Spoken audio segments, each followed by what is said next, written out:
Bonjour à toutes et à tous et bienvenue dans les Échos des atouts, l'émission dédiée à la prévention santé en résidence autonomie, proposée par Calivi. Ici, l'objectif est simple, vous donner des repères concrets, des clés utiles et des idées pour accompagner au mieux vos résidents au quotidien. Aujourd'hui, on parle d'un sujet qui interroge et peut être source d'inquiétude, la mémoire. Les petites absences, les oublis répétés, on l'entend souvent. Est-ce normal?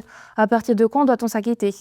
Et surtout, que peut-on faire, nous, en résidence autonomie? Pour y répondre, je suis très bien entourée, avec deux invités qui croisent expertise médicale et réalité de terrain. J'ai le plaisir d'accueillir le professeur Pierre Joigny, professeur des universités, praticien hospitalier, spécialiste de gériatrie. Bonjour Monsieur Joigny. Bonjour. Et j'ai le plaisir d'accueillir Madame Aline Blondin, responsable du service résidence, animation et prévention santé des seniors au CCAS de Montbéliard. Bonjour Madame Blondin. Bonjour Clélia. Merci d'être avec nous. Avant de parler des signaux d'alerte et des outils, commençons par l'essentiel. De quoi parle-t-on exactement quand on parle de mémoire? Professeur Joigny, pour poser un petit peu les bases, comment définir la mémoire, tout simplement? Alors la mémoire, c'est la fonction cognitive ou intellectuelle qui permet d'acquérir une information, de la stocker, de la retenir et ensuite de la restituer à bon escient. En fait, on dit la mémoire, mais en fait, nous avons plusieurs mémoires différentes. On a d'abord ce qu'on pourrait appeler une mémoire immédiate ou une mémoire de travail qui dure 1 minute 30, qui est celle qui va nous permettre de retenir une information immédiate. Au-delà, on passe en mémoire à long terme avec la mémoire épisodique des faits récents, pour être précis, sur lesquels ce sont des événements que j'ai vécus personnellement à un moment particulier. Mémoire épisodique des faits anciens, c'est ma trajectoire de vie. Et puis on a à côté une autre mémoire qu'on appelle la mémoire sémantique, c'est toutes les connaissances générales. Par exemple, depuis quand je sais que la tour Eiffel est à Paris et qu'elle a cette forme? Je ne sais pas, je le sais, je l'ai appris.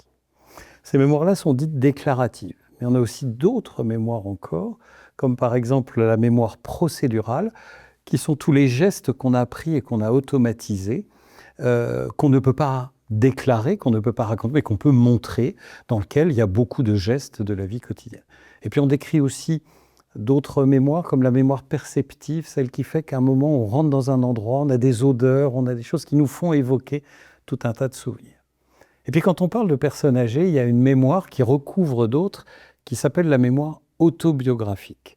Cette mémoire-là est particulièrement importante parce que c'est l'histoire de vie des personnes qui mélange à la fois de la mémoire épisodique, les grands événements que j'ai vécus, mais également un peu de mémoire sémantique, c'est-à-dire les lieux généraux que j'ai pu visiter, qui sont mon histoire de vie. Et donc, toutes ces mémoires peuvent faire l'objet de modifications dans le cas de vieillissement ou de maladie.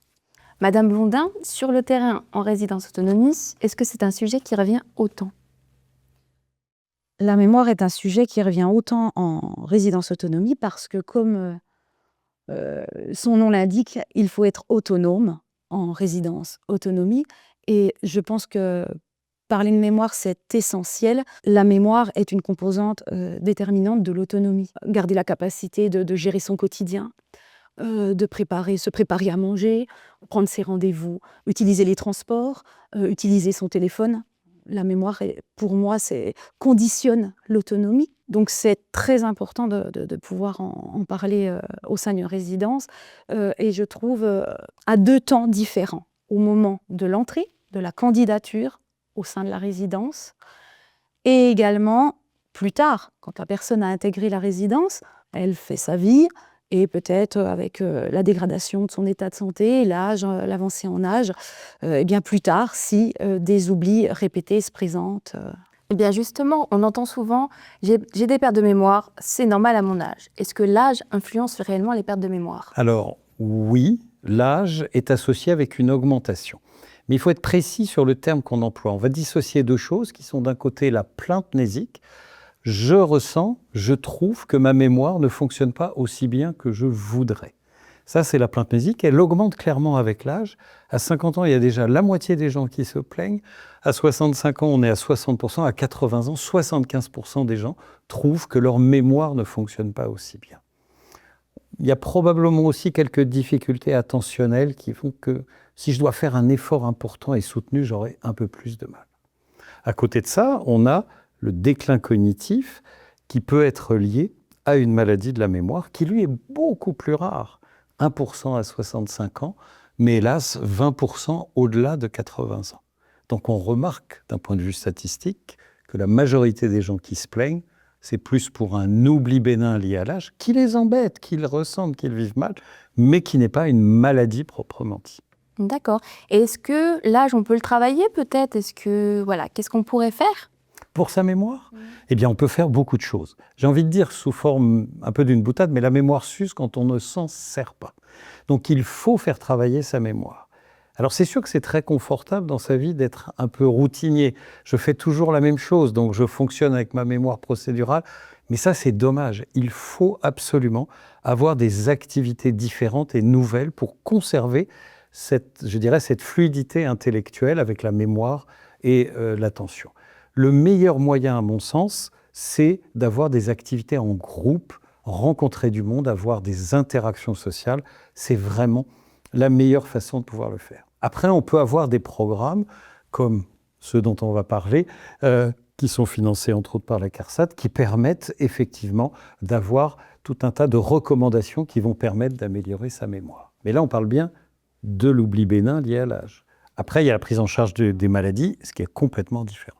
Eh bien justement, est-ce qu'on pourrait avoir peut-être des exemples? Comment différencier une perte de mémoire normale d'une perte de mémoire un peu plus inquiétante? Alors, on a des questionnaires qui ont été faits. C'est des études qui sont un petit peu vieilles. L'étude PACWIT qui avait été faite en France, une très belle étude. On a suivi pendant 20 ans 3900 personnes. Et on a remarqué de quoi se plaignent les gens chez qui on va conclure qu'il n'y a pas de maladie de la mémoire. Le premier, c'est les noms propres, avec une difficulté. Je reconnais la personne. Vous savez, l'acteur là, qui a joué dans le bateau qui coule, et puis il fait un film sur les quais. Je sais exactement, il a un nom italien d'ailleurs. Je peux parfaitement, mais je n'ai pas le nom qui revient. Et surtout, ce qui va en plus m'irriter, c'est que 15 minutes plus tard, quand je n'ai plus besoin, mais oui, c'est Leonardo DiCaprio, etc. Donc ça, c'est souvent. Alors ça devient plus embêtant quand on croise dans le village une autre personne que l'on peut connaître, ou quand on veut parler d'un film à la télévision, on a du mal à pouvoir nommer l'acteur. Donc ça, c'est souvent. L'autre plainte, chez les gens chez qui il n'y a pas de maladie de la mémoire, c'est souvent je fais deux choses, je vais chercher, qu'est-ce que je suis venu chercher dans mon arrière-cuisine? Je ne sais plus. Je retourne en arrière et toujours émergence de l'information qui revient. Donc le problème n'est pas au stockage, mais il est à retrouver l'information. Si je rajoute un petit coup de stress parce que je me mets la pression, ça sera encore plus compliqué. À l'inverse, chez les gens chez qui on va diagnostiquer une maladie de la mémoire, souvent ce qui va nous inquiéter, c'est le fait qu'il n'y ait pas de retour de l'information. Le fait que j'oublie des rendez-vous, j'oublie une information qu'on m'a dit, je vais rappeler au téléphone ma fille parce que je n'ai pas compris, je ne me rappelle pas qu'elle l'a déjà fait.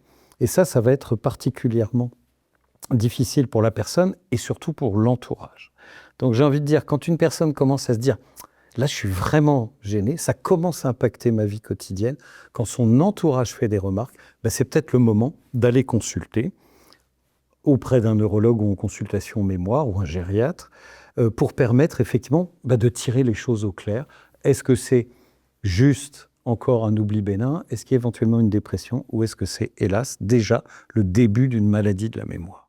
Là où on va être dans l'inquiétude, c'est que quand il va y avoir des oublis importants, je ne me rappelle pas que j'ai eu la visite d'un de mes enfants, je ne me rappelle pas avoir été chez le médecin, je ne me rappelle pas si j'ai mangé ou pas. Ça va être des choses qui là vont être extrêmement inquiétantes et il n'y a pas de retour secondaire de l'information. Alors nous, on ne diagnostique rien, nous ne sommes absolument pas formés pour cela. Par contre, on peut repérer.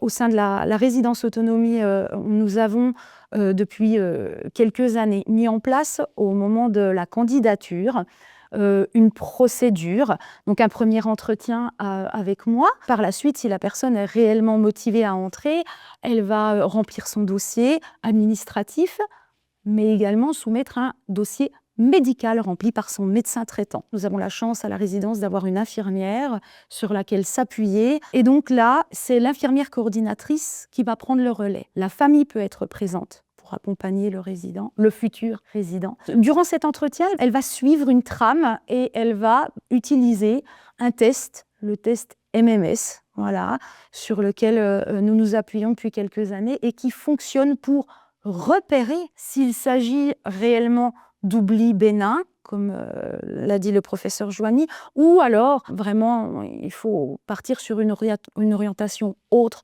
que sur la résidence autonomie, parce qu'une mauvaise orientation à ce moment-là, ça peut être catastrophique par la suite au sein de la résidence pour son intégration.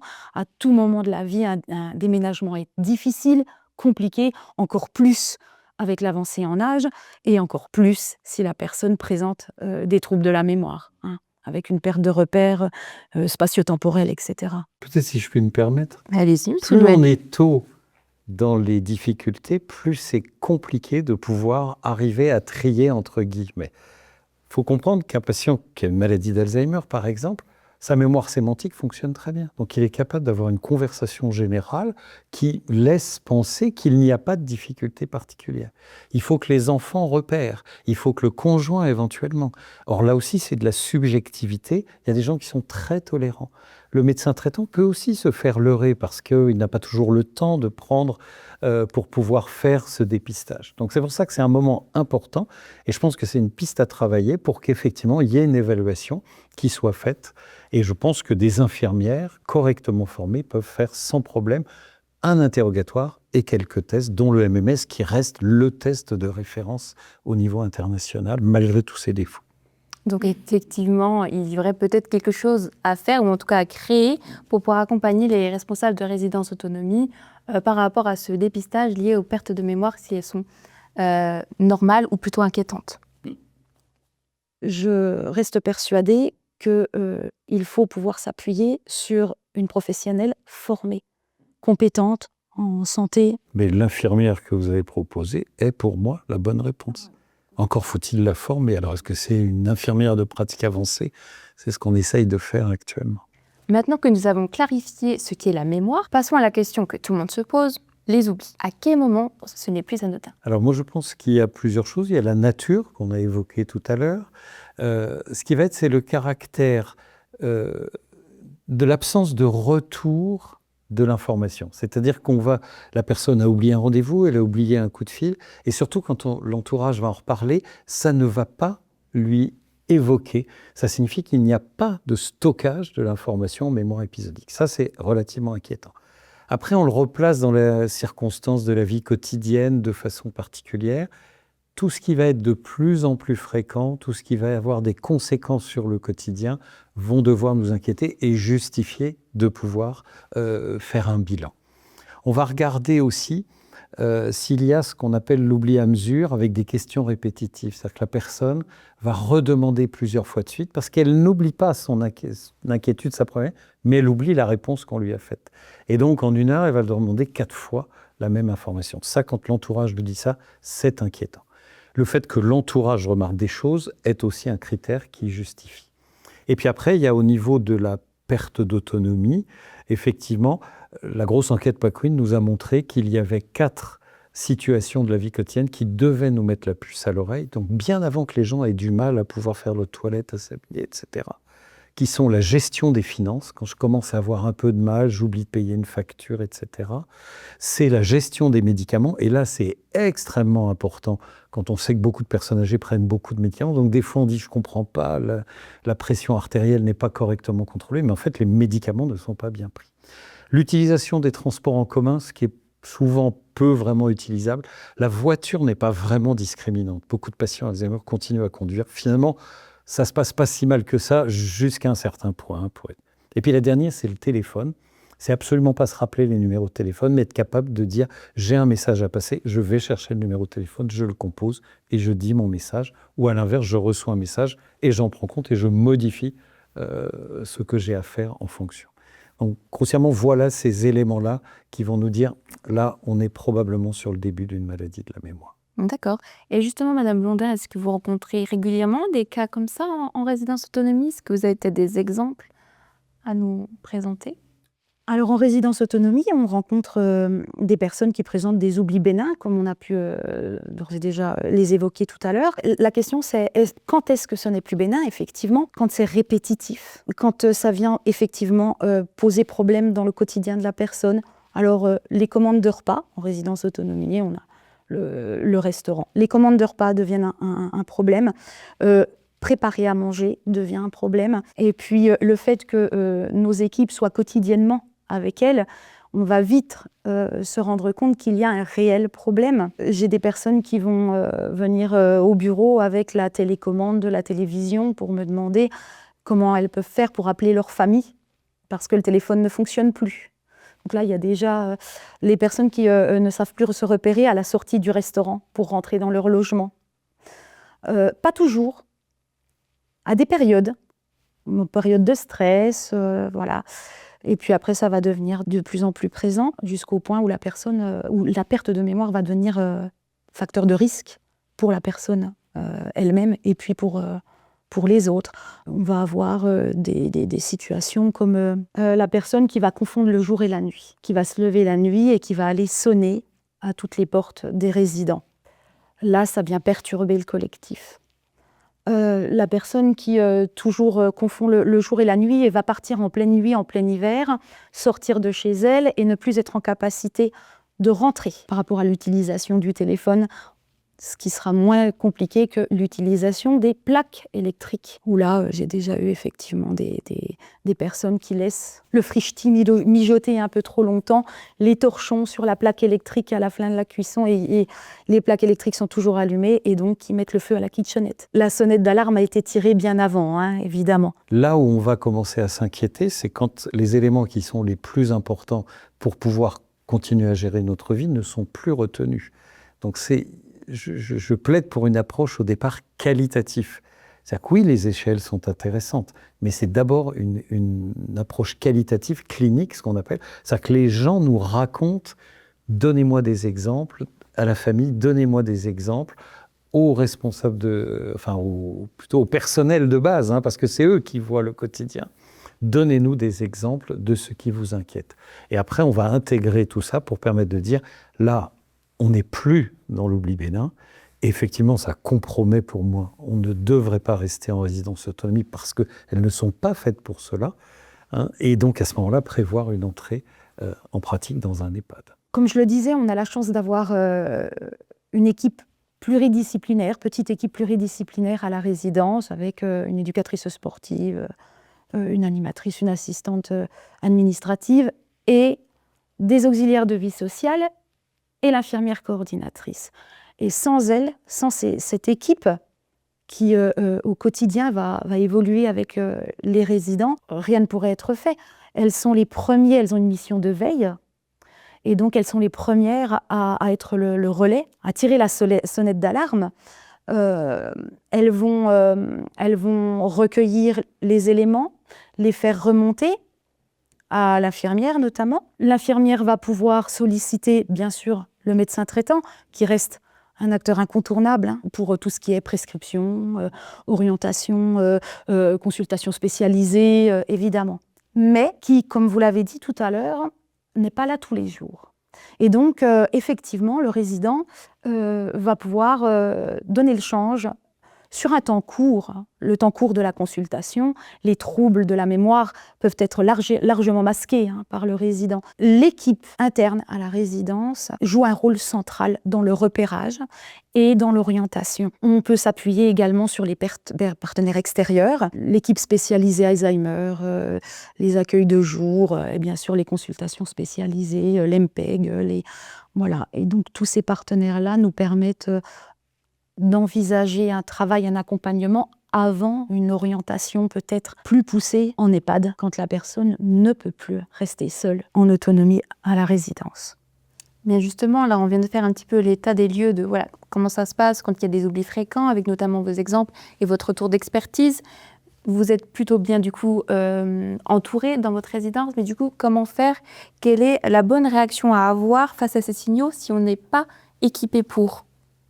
Moi, je pense, comme ça a été très bien dit par Mme Blondin, il faut former son personnel à être vigilant sur ces petits signes.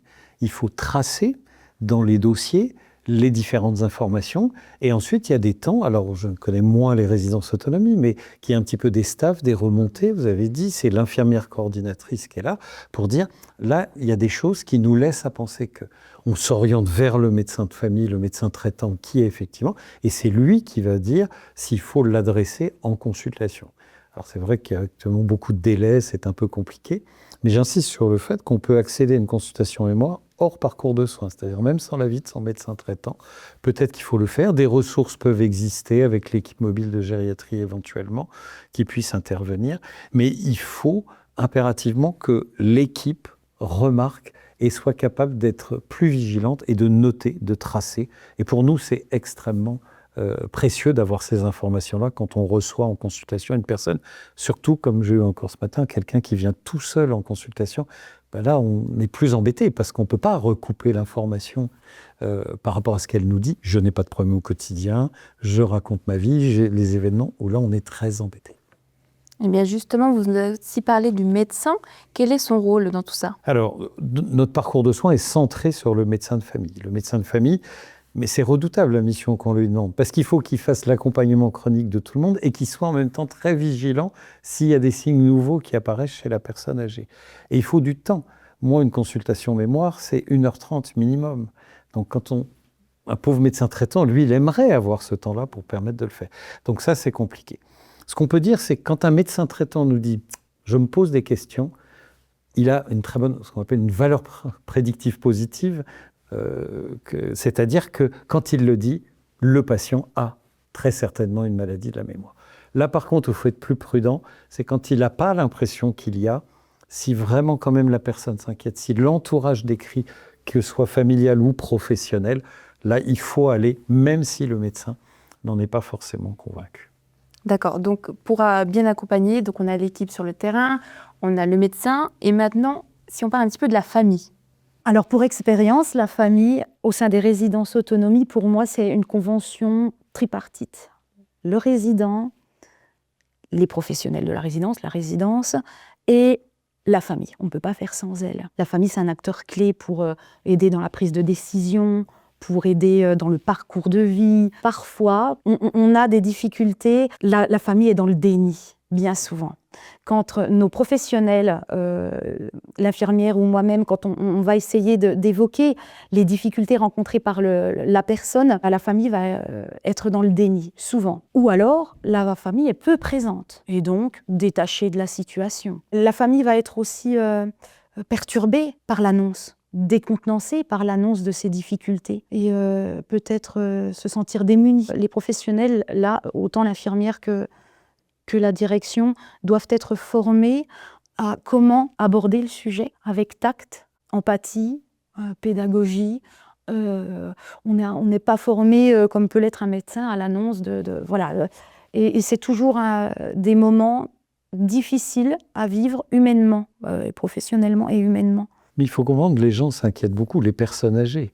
Dès qu'une personne âgée commence à oublier un petit peu quelque chose, sa grande question par derrière, c'est est-ce que j'ai pas une maladie d'Alzheimer? Ce qui est vraiment la crainte. Et je le répète, la majeure partie des gens qui se plaignent ont un oubli bénin qui est rassurant. Donc ça vaut le coup d'aller faire le diagnostic, d'expliquer, parce que la famille va se poser la même question. Puis derrière, c'est « ah ben il y a ça, est-ce qu'il va pouvoir rester chez lui? Il va falloir mettre des aides. Est-ce que moi je vais être disponible? Est-ce qu'il va falloir que je finance? » Parce que tout ça, c'est des coûts qui sont particulièrement importants. Donc c'est important de progresser. D'abord, on fait un point, on explique à la famille, on fait le bilan, on voit quel est le diagnostic, si on peut le faire, et on explique à la famille, on donne des conseils. J'ai envie de dire, beaucoup de gens croient qu'il faut faire chercher la personne âgée pour retrouver une information. Moi, je pense que c'est faux, parce qu'en fait, ça appuie exactement où ça fait mal. Il vaut mieux lui redonner l'information, ce qu'on appellera, nous, un indissage, et souvent, le fait de commencer à en redonner, eh bien, finalement, ça permet à la personne, ah oui, ça va revenir, ce qui sera plutôt rassurant. Et ce qui permettra psychologiquement qu'elle le vive nettement mieux. Donc ce temps-là est extrêmement important d'explication. C'est-à-dire qu'on ait un oubli bénin, c'est rassurant, mais ce qui ne veut pas dire qu'il ne faut pas faire de l'explication. Et puis après, si on a une maladie, c'est ce qu'on appelle l'éducation thérapeutique, qui est extrêmement importante pour savoir comment je vis, comment je m'adapte. Et ça, c'est les programmes qu'on essaye de faire en consultation mémoire. Quand la famille est dans le déni, la personne elle-même, dans le déni, mais qu'on sent bien qu'il y a une perte d'autonomie à domicile, donc on va aller chercher la résidence autonomie pour se sentir plus en sécurité. Je pense qu'à ce moment-là, la famille oriente mal le parent, espérant que la personne puisse rester autonome dans un milieu de vie collectif, mais encore avec ses propres choix, ses propres décisions, et veut éviter à tout prix l'institution, le placement en EHPAD. Là, nous, c'est problématique, parce que la personne présentant déjà des troubles va avoir une perte de repères au sein de la résidence, et ça ne va faire qu'empirer la situation de la personne, alors qu'on devrait se recentrer sur son intégration, mais la perte de repères fait que c'est impossible. Je pense qu'il est effectivement très important ce que dit Mme Blandin, c'est que il faut qu'on sache, si c'est un oubli bénin, on peut aller en résidence autonomie. L'intérêt, c'est j'ai plus de soucis d'intendance. Le ménage, la cuisine, etc., tout ça. J'ai de la convivialité, parce que je vais me faire des copines. Je vais avoir une animation qui va me permettre d'être stimulé. Tout ça, c'est des conditions idéales. Alors, il faut être clair, ça ne plaît pas à tout le monde. Il y a des gens qui n'ont pas envie d'avoir de la collectivité. Mais il y en a beaucoup pour lesquels ça leur plaît, et c'est effectivement important. Par contre, si j'ai une maladie de la mémoire, là, effectivement, il n'y aura pas suffisamment d'équipes pour permettre de répondre à toute heure du jour et de la nuit par rapport aux difficultés. Donc c'est pour ça que c'est très important au départ. Et là, c'est effectivement compliqué. Le système mériterait d'être amélioré. On peut réfléchir par rapport à cela. Et puis après, hélas, la vie fait que si je suis depuis 2 ans, 3 ans, 4 ans en résidence autonomie, je peux déclencher ultérieurement une maladie d'Alzheimer. Et c'est là où il faut toujours présenter à la famille, je reste personnel, de dire dans les circonstances actuelles, tel que fait, le meilleur choix semble être celui-là. Mais ça ne veut pas dire, une fois qu'on a accepté un endroit, qu'on va obligatoirement y rester de façon définitive. Mais même en EHPAD, on aura la même chose. Est-ce qu'il faut aller en unité de vie protégée? Est-ce qu'il faut aller en unité d'hébergement renforcée? On fait des trajectoires différentes. Eh bien justement, quand on se retrouve face à ce type de situation, comment faire? Est-ce qu'il existe peut-être des outils pour pouvoir accompagner de manière rassurante aussi, du coup les responsables de résidence autonomie et du coup les familles automatiquement? Alors moi je pense que c'est important de passer de nouveau par le médecin traitant, mais pas le médecin traitant tout seul. De plus en plus, on a maintenant des maisons de santé pluridisciplinaires. On a des infirmières azalées qui ont pour but justement, qui sont formées pour pouvoir faire un mini check-up.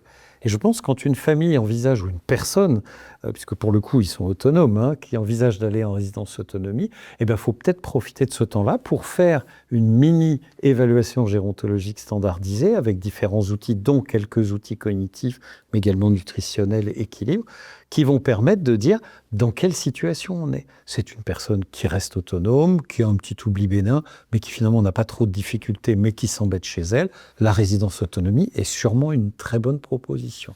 Si à l'inverse, on voit, à ce moment-là, on va passer par une consultation de recours, consultation mémoire ou un neurologue qui va permettre d'avoir une réponse, là cette fois-ci, qui va être d'ordre sanitaire pour le coup, et à ce moment-là, un hébergement médico-social, mais plutôt de type EHPAD, si effectivement le maintien à domicile n'est plus possible.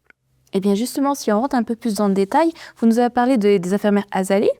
Comment ça se passe? Et comment peut-être on les fait intervenir au niveau du résultat? Comment ça se passe au niveau de la démarche, concrètement? Alors, en pratique, c'est le médecin traitant qui, lui, peut solliciter l'infirmière azalée, qui sont présentes dans un certain nombre de maisons de santé pluridisciplinaires et qui sont formées pour faire quelques tests au niveau de l'équilibre, au niveau de la nutrition et au niveau cognitif. Elles savent faire un MMS, par exemple, elles peuvent interroger, donc elles vont permettre effectivement de trier. Après, on a une organisation sur lesquelles un médecin traitant doit avoir ce que j'appelle un carnet d'adresses, c'est-à-dire qu'il sait à qui, quel spécialiste il va adresser pour permettre de demander un avis en fonction de cette évaluation. Donc pour moi, le médecin traitant doit rester l'acteur, celui auquel la personne âgée ou son entourage va parler pour expliquer, on envisage d'entrer en résidence, et à ce moment-là, il conseillera. D'accord. Et est-ce qu'il existe peut-être des questionnaires qui pourraient être utilisés pour faire des dépistages concernant les oublis un peu plus inquiétants? Alors, il y a des questionnaires qui ont été faits, mais ils ont plus été faits dans le cadre de la recherche, comme le test de McNair qui analyse qualitativement. Ça a été fait dans les années 90 en France, donc il faudrait les retravailler actuellement. Parce qu'il y a par exemple un item, je ne me rappelle pas les numéros de téléphone. Bon, maintenant, plus personne ne retient les numéros de téléphone, puisqu'on a tous des smartphones qui permettent de le faire. Ça, c'était dans l'oubli bénin, pour le coup, mais qui était mis. Donc je pense qu'on peut avoir ce type d'outil. Oui, Alors le MMS ou la MOCA qui peuvent être proposés comme test général de dépistage et puis un petit peu un entretien. Je pense que... Mais c'est une question effectivement qu'il faut travailler. Mais tout le monde cherche le test idéal où je sois sûr que s'il est positif, la personne a la maladie et s'il est négatif, je suis sûr qu'il n'a pas de maladie. Celui-là n'existe pas. En consultation mémoire, la procédure diagnostique, c'est 1h30 minimum d'interrogatoire.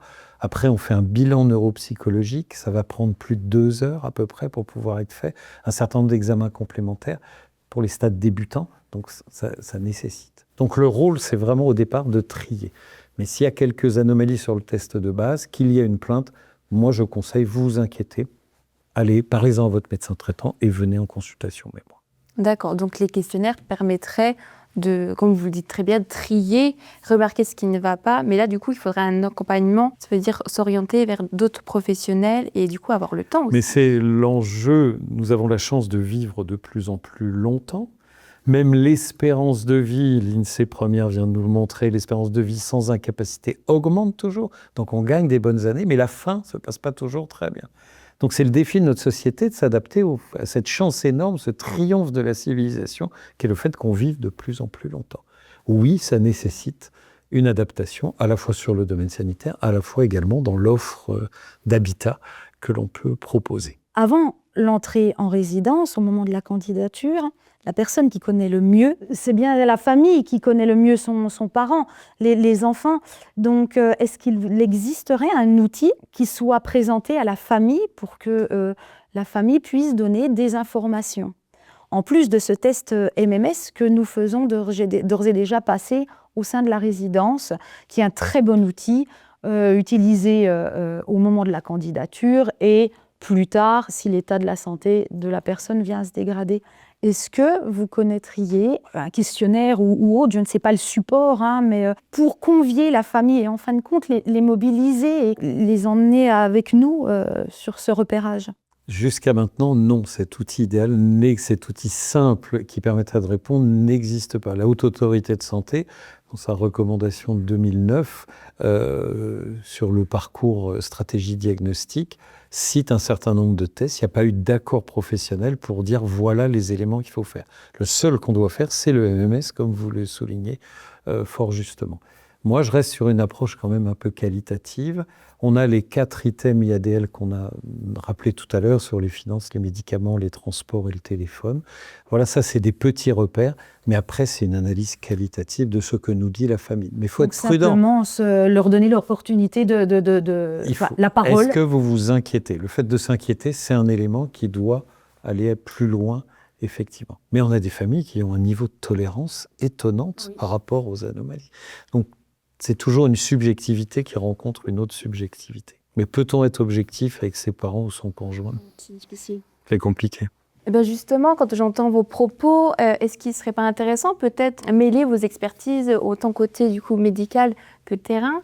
Est-ce qu'il serait possible peut-être de créer quelque chose, d'unir voilà, tous vos retours et proposer quelque chose pour les responsables de résidence autonomie? Madame Blondin est d'accord, mais je pense que c'est plus à moi. Bien sûr que je suis d'accord. Enfin, évidemment, il y a un réel besoin, d'autant plus que dans les résidences autonomie, toutes les personnes ne sont pas forcément formées, accompagnées. Je parle des professionnels également. Donc déjà pour moi aujourd'hui d'être là, c'est une opportunité de pouvoir parler de cette thématique avec le professeur Joigny qui m'a apporté beaucoup de pistes de réflexion. Donc oui, travailler un questionnaire adapté au public de la résidence, qui puisse être adapté à ce public-là, à sa famille et à nos professionnels, ce serait le moyen effectivement de soutenir le résident et les professionnels en réalité. Oui, je pense que c'est une piste de réflexion. On peut travailler effectivement par rapport à l'état de la littérature, refaire le point et puis essayer de proposer un questionnaire relativement simple. C'est toujours, il faut qu'il soit relativement court, mais qu'il soit précis dans son aptitude diagnostique. Oui. Et adapté pour ne pas mettre en échec, à ce moment-là, ne pas mettre en échec la personne elle-même. Absolument. Mais il faudra surtout, c'est que s'il n'y a rien, on est sûr qu'il n'y a pas de maladie. C'est surtout ça qu'on attend. Alors que s'il y a quelque chose, ce serait bien d'en parler à votre médecin et d'aller faire la procédure. Oui, c'est ça la difficulté de repérer, mais sans être alarmiste et en même temps de ne pas banaliser en fin de compte. Donc oui, c'est... Donc il y aurait vraiment un besoin derrière, donc restez à l'affût, nous vous préparons quelque chose très prochainement. Maintenant, je vous propose de parler d'une dimension qui est aussi très essentielle, la prévention. Parce que la mémoire, ça stimule, ça s'entretient, et ça se travaille aussi collectivement. Comment on pourrait du coup stimuler les personnes âgées ? Je pense qu'effectivement, c'est très important de dire que la mémoire s'use quand on ne s'en sert pas, donc il faut la faire travailler. Alors on peut faire des programmes compliqués, ce qu'on appelle les programmes cognitivistes, sur lesquels en fait on apprend aux gens à répondre à des tests, donc fatalement ils s'améliorent, il y a un effet d'entraînement. Moi je ne crois pas du tout à ces techniques-là. Je reste persuadé qu'on peut expliquer certaines facilités qui vont permettre par exemple de retrouver des mots quand ils ne me viennent pas facilement. C'est ce qui est fait dans les programmes qui sont effectivement avec l'interrégime et avec Calivi qui permettent effectivement de le faire au domicile comme en résidence autonomie. J'insiste, c'est déjà la première chose, c'est qu'il faut faire des activités en groupe. À la limite, qu'est-ce qu'on fasse, que ce soit du macramé, du loto ou je ne sais pas quoi, c'est effectivement important parce que ça permet de discuter, on retrouve des gens, on est motivé pour le faire. Et puis après, on peut faire effectivement des programmes plus spécifiques. C'est l'avantage des PEPS Eureka qui va nous permettre effectivement d'avoir une méthodologie précise pour utiliser ces capacités. Mais ces programmes sont faits pour des gens qui n'ont pas de maladie de la mémoire. C'est bien pour un oubli bénin, donner un certain nombre de trucs pour permettre de faciliter. Et puis aussi, quelque part, rassurer. Finalement, je ne suis pas tout seul. Donc ma grande inquiétude, finalement, d'autres ont la même chose que moi pour trouver les noms propres, pour avoir un certain nombre de difficultés, pour faire une double tâche. Donc tout ça, on va leur apprendre à pouvoir bien le gérer. Donc effectivement, ces ateliers en collectif, on le rappelle, c'est des séances de 2 heures. Qu'est-ce que ça leur apporte aussi en plus, Madame Blondin, parce que vous avez déjà fait intervenir les atouts de l'âge dans votre résidence. C'est même une stratégie, Lélia, je dirais, à la résidence. Dites-moi en plus, ça m'intéresse. Effectivement. Je rejoins complètement le professeur Joigny sur l'importance du lien social qui permet de stimuler effectivement les capacités cognitives et donc la mémoire. L'isolement, il me semble que c'est la pire des choses. Et aujourd'hui, notre première stratégie à la résidence, c'est rompre l'isolement. Ensuite, c'est mettre en place des actions, notamment comme mise en place par les atouts de l'âge, chaque année. Que les résidents qui sont passés l'année précédente retournent l'année d'après, qu'il y a un certain suivi et puis un certain dynamisme apporté par le groupe, le collectif. Mais notre stratégie, c'est aussi de choisir les résidents ne présentant pas une pathologie. Pourquoi ? Le but, c'est de ne pas les mettre en échec au cours de ces ateliers. Donc, on sélectionne au préalable les résidents qui participeront à ces ateliers. Ça, c'est la stratégie de la résidence au niveau de l'atelier mémoire. Rompre l'isolement et sélectionner les résidents qui pourront profiter pleinement de ces ateliers. Et justement, est-ce que vous avez peut-être des retours de résidents qui ont pu participer à ce type d'atelier ?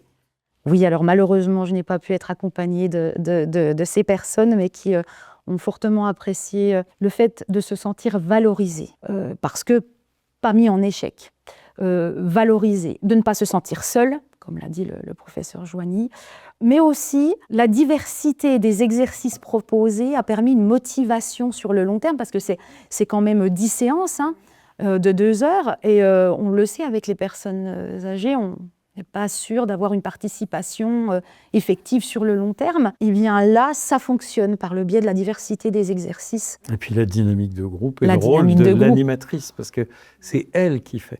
Et souvent les personnes âgées, oh mais c'est pas vraiment pour moi. C'est là où il faut être proactif de la part de l'équipe pour dire, mais si, vous savez, ça marche bien, allez-y.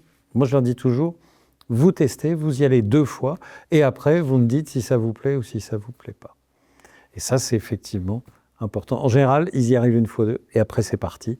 La dynamique. Et je pense qu'il y a une évolution qui est faite dans ces ateliers. Ça doit monter certainement en puissance. Donc, et l'année d'après, on leur propose un autre atout de l'âge sur une autre thématique. Pourquoi pas. Et après, pourquoi pas. Comme chaque année. Merci à tous les deux pour ces échanges très éclairants.